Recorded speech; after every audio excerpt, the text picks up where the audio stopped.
Greetings from Kenwall. Today is Monday, November 2nd, 2020. I want to start off by telling you an entertaining jewelry story from my business that happened over 30 years ago.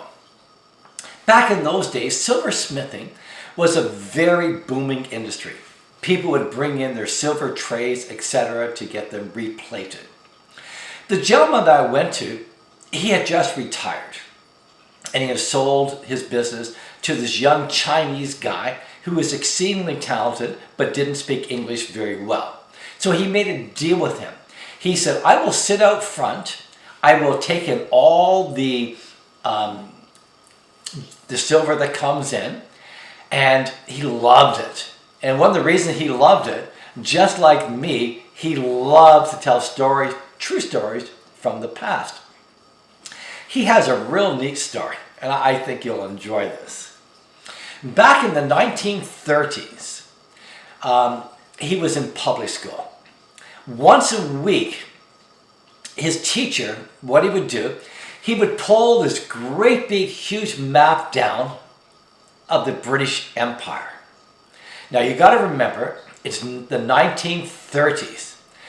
Back in these days, the British Empire was massive. You hear the saying, the sun never goes down on the British Empire, and that was certainly true in the 1930s. You had India belonging to Britain, Hong Kong, Australia, New Zealand, our country, Canada.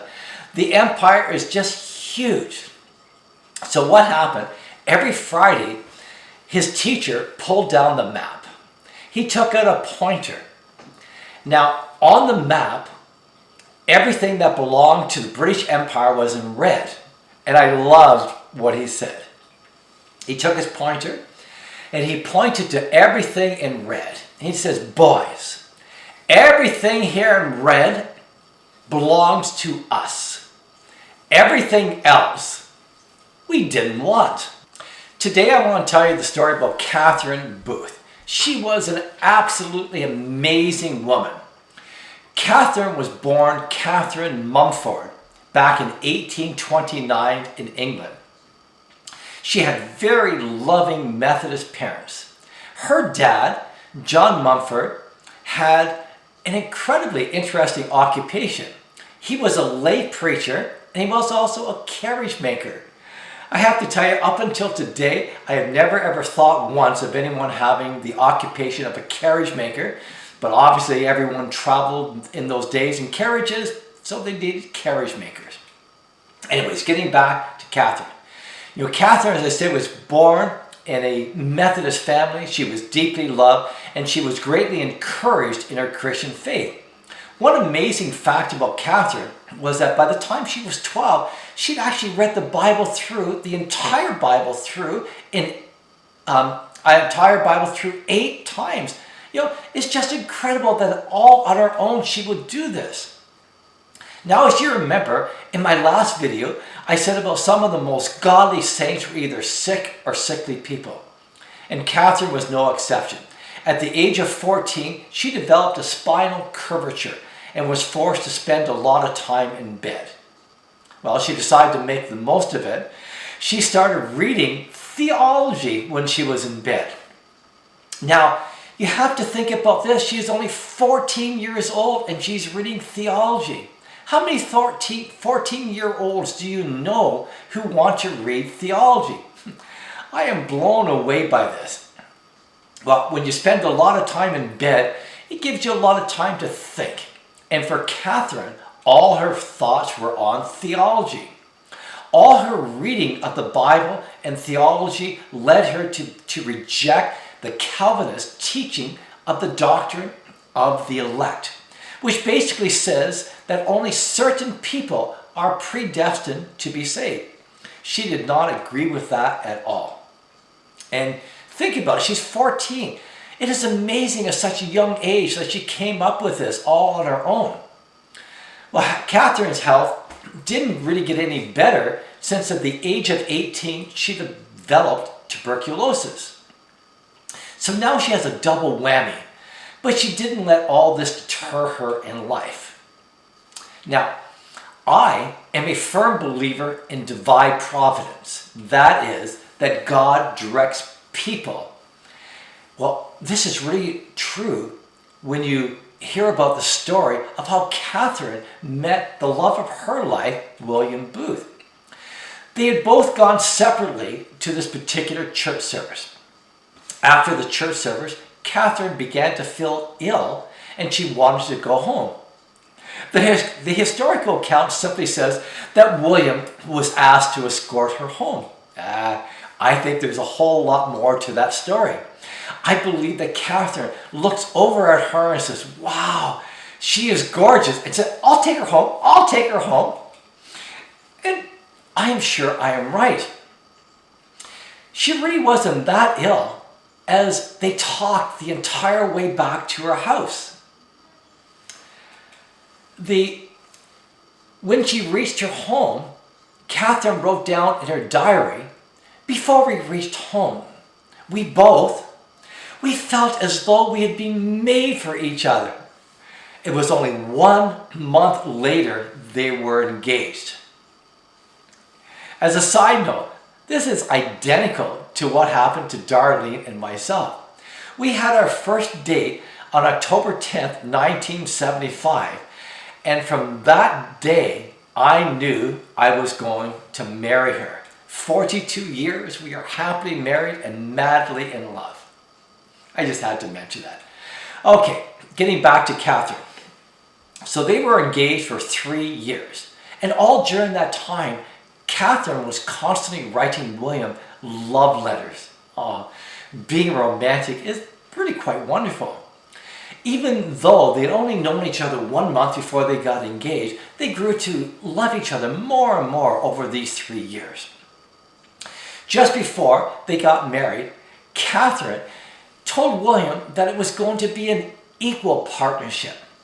He was not going to lord over her, and she would not lord over him. It was truly a match made in heaven. And when they finally got married, they only had a week's honeymoon, and then for a number of years they traveled all over England with William preaching everywhere that you could think of. All during this time, Catherine, she was frequently ill, and she was frequently pregnant. In total, she had 8 kids. Now, just before the birth of her 4th child, Catherine, she wrote a pamphlet encouraging women to preach. It was called Female Ministry. And the main reason she wrote it, it was in reply to this minister that ticked her off, the Reverend Arthur Reeves, who was attacking women preachers. The neat thing about this pamphlet is that it is still used today by the Salvation Army to highlight the ability of women. Well, it is now time for Catherine to put into practice about women preaching. It was Whit Sunday, and for those who do not know, Whit Sunday is the day in England when they celebrate the day the Holy Spirit was given to men and women, and it's also called Pentecost. Now, there were about 1,000 people packed into Bethsaida Chapel. Catherine knew this was her moment, but she was really scared about this. I have to admit, if I had to stand up in front of 1,000 people, I would sure be scared. Not only that, but she had no idea how she was going to be accepted. Think about it. These people most likely had never heard a woman preacher before. And all this was going through her head. Catherine told people later, and I quote, "It seemed as if a voice was saying to me, 'Now, if you were to go and testify, you know I would bless it to your own soul as well as to the souls of all the people.'"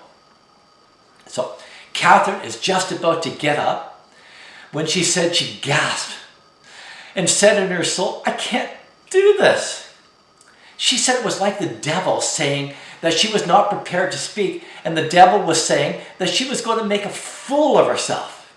But she ignored the devil, and she stood up, and the first thing she said was, "I want to say a word."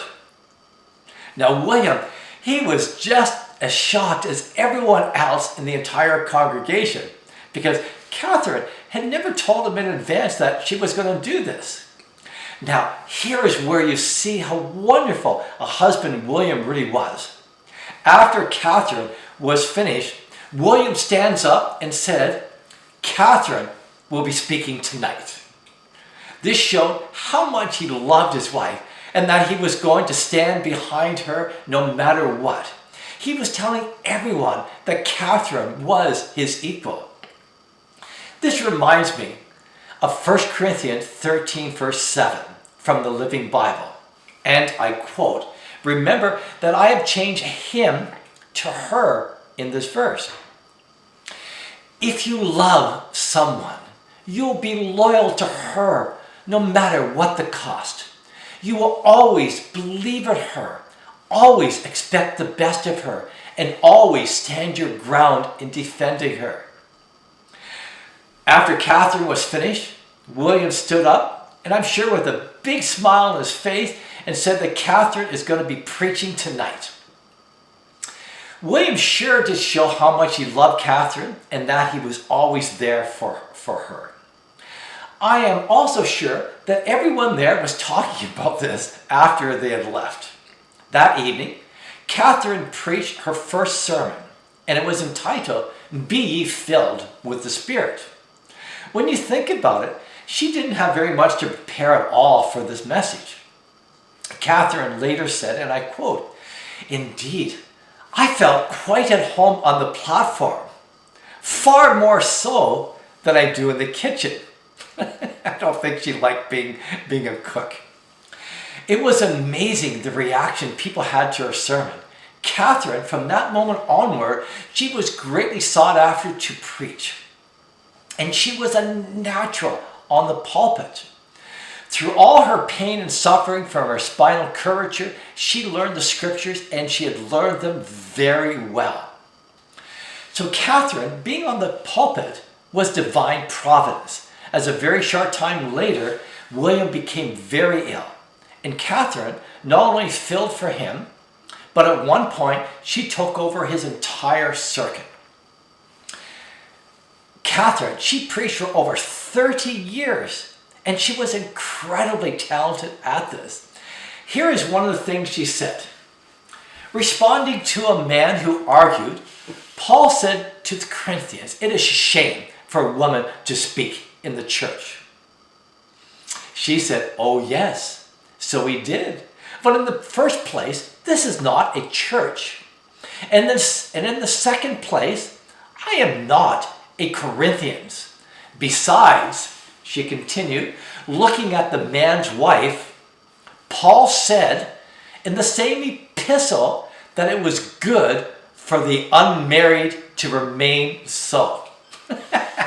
That put that guy in his place. Later on, a famous professor named Norman Murdoch, he had done extensive research on William and Catherine, and he said this about Catherine. "Many agree no man of her era has exceeded her in popularity or spiritual results, including her husband." Now, doesn't that speak volumes? Catherine and William, of course, became the co-founders of the Salvation Army. They were equal in every part of their ministry. Catherine became known as the mother of the Salvation Army. Unfortunately, she died at the early age of 61 from cancer. William Booth said she was good, she was love, and she was a warrior. She was an incredible woman. When I get to heaven, I will look forward to spending lots of time with her. Until next time, may the good Lord be with you all.